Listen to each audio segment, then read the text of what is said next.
And Aaron Rodgers still owns the Chicago Bears over the last 3 or 4 season combs, and I believe Justin Fields now is 0-3 as a starter versus the Green Bay Packers.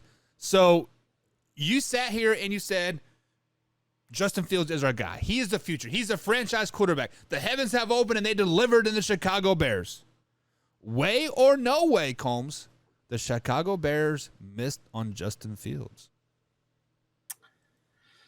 No way. They might have missed on Luke Getsy. They might have missed.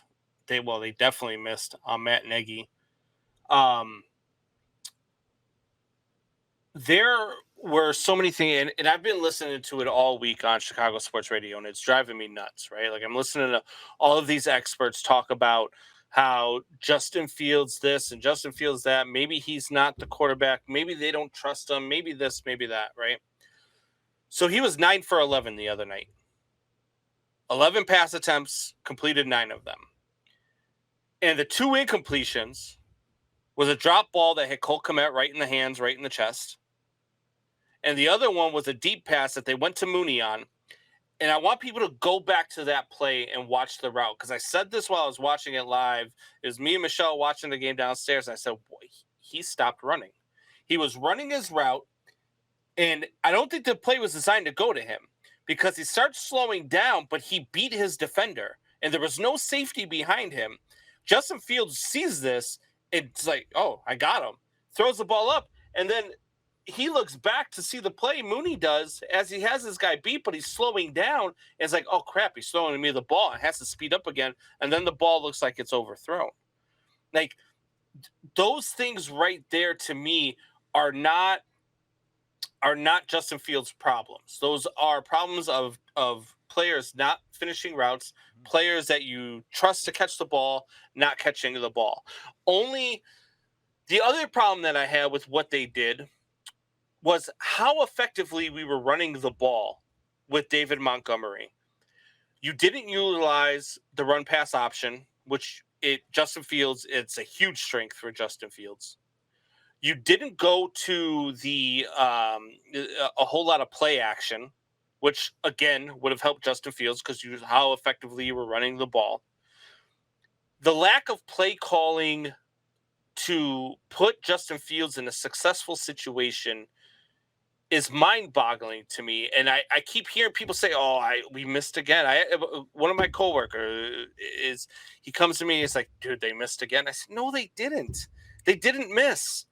Justin Fields has everything that we want him to do. We just have to give him the opportunity to do them, right? Like we've put him in a situation where he was with a really bad head coach and a really bad play caller in Matt Nagy. Now he's in his second season, but he's with a whole new system. He's with a whole new play caller, but they're kind of doing the same thing with them. They're kind of holding them back. They're kind of, I don't know if they don't trust the offensive line in the pass blocking because that seems to be an issue here and there. Justin Fields does have to scramble a lot. But that's why you utilize your strengths. Your strengths are in the run game. So call more play action passes. Call more RPOs.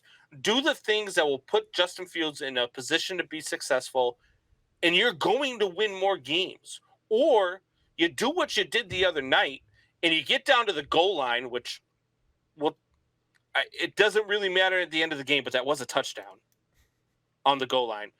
But why are you in shotgun formation? Why?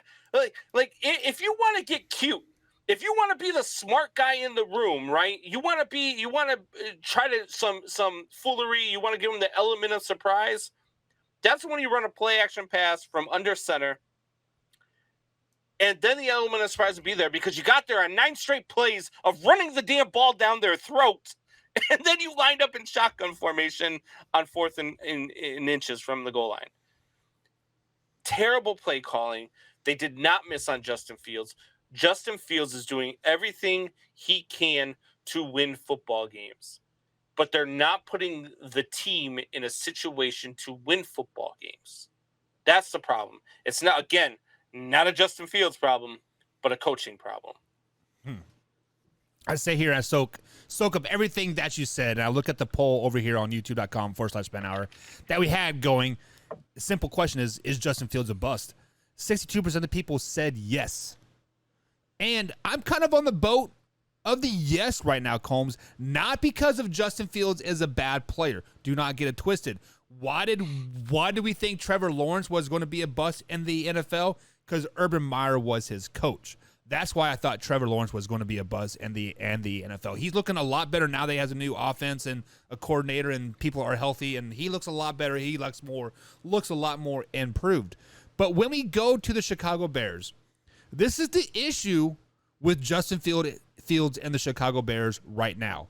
You have a rookie head coach, Combs, that has never coach. I mean, he's been a coach for like 30 plus years, right? Like I get it. He was a linebacker coach in college, and he was like an offensive coordinator for the Colts, right? And this and this. Like I get it. Like he has the credentials. He has been a coach in the NFL for a very, very, very long time.